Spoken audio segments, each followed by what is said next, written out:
దిశ పథకం తీసుకొచ్చింది. దిశ పథకంగానే మిగిలిపోయింది. ఏమన్నా మీ మహిళలకి రక్షణ ఏమైనా ఉందా?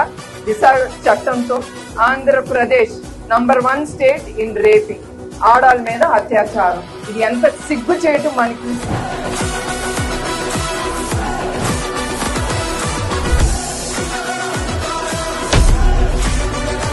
మీ భవిష్యత్తు కోసం, మీ పిల్లల భవిష్యత్తు కోసం, భావి తరాలు భవిష్యత్తు కోసం ఆయన ఎంత కష్టపడేవారో ఈ ఆంధ్రప్రదేశ్ ని డెవలప్ చేయటానికి, ఇండస్ట్రీస్ తీసుకురావటానికి. చాలా ఇండస్ట్రీస్ ఆయన తీసుకొచ్చారు.